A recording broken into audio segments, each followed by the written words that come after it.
दोस्तों नमस्कार, मैं हूं राजकुमार सिंह। आखिरकार प्रियंका गांधी वाड्रा की भी संसदीय पारी का आगाज हो गया, पर कांग्रेस के अंजाम को लेकर नए सिरे से सवाल उठ खड़े हुए हैं। उत्तर प्रदेश के कांग्रेसी दशकों तक नारा लगाते रहे, अमेठी का डंका बेटी प्रियंका, पर वह केरल की वायनाड लोकसभा सीट से सांसद बनकर संसद पहुंची। 28 नवंबर को प्रियंका ने संसद सदस्य के रूप में शपथ भी ले ली। वायनाड में उपचुनाव की नौबत इसलिए आई क्योंकि इस बार रायबरेली और वायनाड दोनों सीटों से जीते राहुल गांधी ने पारिवारिक सीट रायबरेली रखने का फैसला किया। राजस्थान से राज्यसभा के लिए चुनी जाने से पहले सोनिया गांधी रायबरेली से ही लोकसभा चुनाव लड़कर जीतती रहीं। उनसे पहले उनके पति राजीव गांधी रायबरेली का प्रतिनिधित्व करते रहे।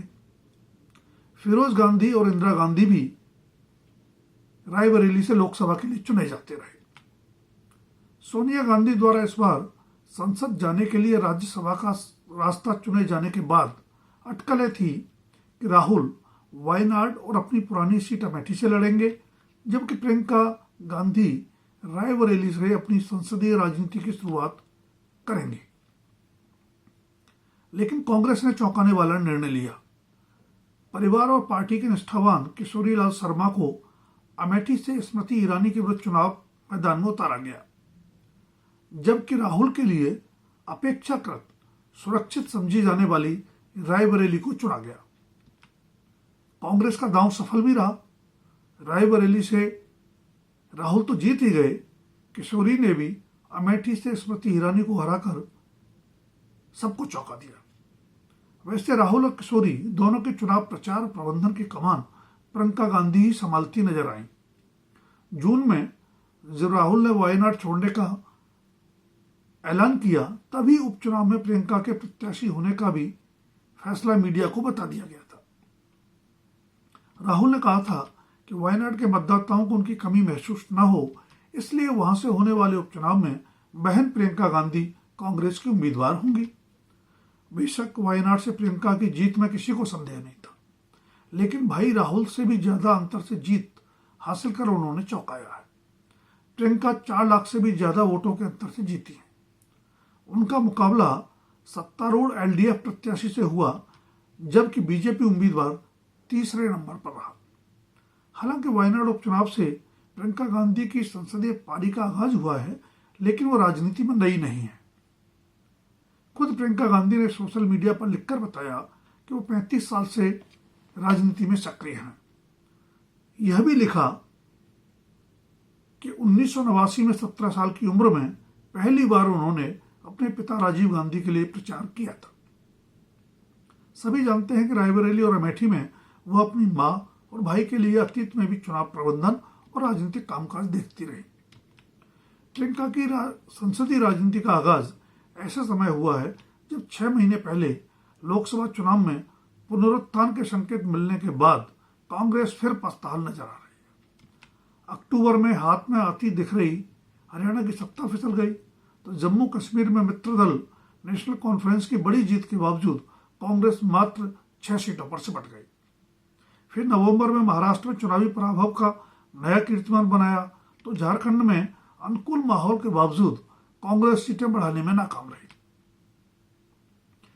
बीजेपी से सीधे मुकाबले में कांग्रेस के लगातार लचर प्रदर्शन और उसके बावजूद आत्म केंद्रित अहंकारी व्यवहार के चलते अब विपक्षी गठबंधन इंडिया में भी उसके विरुद्ध स्वर मुखर होने लगे हैं। जून में लोकसभा में नेता प्रतिपक्ष बने राहुल गांधी की नेतृत्व क्षमता पर भी मित्र दल ही सवाल उठाने लगे हैं। बेशक प्रियंका गांधी बेहतर वक्ता मानी जाती हैं, लेकिन उनके साथ ही गांधी नेहरू परिवार के तीनों सदस्यों के संसद में आ जाने से वंशवाद के मुद्दे पर बीजेपी के आक्रमण को जो तेज धार मिलेगी, उससे बचाव कांग्रेस के लिए आसान नहीं होगा। ऐसे में यह स्वाभाविक सवाल अनुत्तरित ही है कि कांग्रेस ने या कहें कि खुद परिवार ने यह रास्ता क्यों चुना। आखिर प्रियंका गांधी राजनीति में तो थी ही, सालों पहले ही सीधे कांग्रेस की राष्ट्रीय महासचिव बनाई जा चुकी थी। वह उत्तर प्रदेश तरीके बड़े राज्य की प्रभारी भी थीं। हालांकि स्टार प्रचारक होने के बावजूद वह कांग्रेस को बड़ी चुनावी सफलता नहीं दिलवा पाई। 2022 के उत्तर प्रदेश विधानसभा चुनाव में उन्होंने चर्चित नारा दिया था, लड़की हूं, लड़ सकती हूं। कांग्रेस ने बड़ी संख्या में महिला उम्मीदवार भी उतारे, पर जोरदार प्रचार अभियान के बावजूद देश की सबसे पुरानी पार्टी 402 में से मात्र 2 विधानसभा सीटें ही जीत पाई। कांग्रेस का वोट परसेंटेज भी 2.5% के आसपास रहा। उत्तर प्रदेश में कांग्रेस की हालत लोकसभा चुनाव में समाजवादी पार्टी से गठबंधन से सुधरती दिखी, पर हाल के 9 विधानसभा उपचुनाव में समाजवादी पार्टी ने उसके लिए एक भी सीट नहीं छोड़ी। अब परिवार के तीनों ही सदस्य संसद में पहुंच जाने से वंशवाद के मुद्दे पर बीजेपी का आक्रमण तो और तेज होगा ही, कांग्रेस में राहुल के समानांतर एक और सत्ता केंद्र बनने का खतरा भी रहेगा।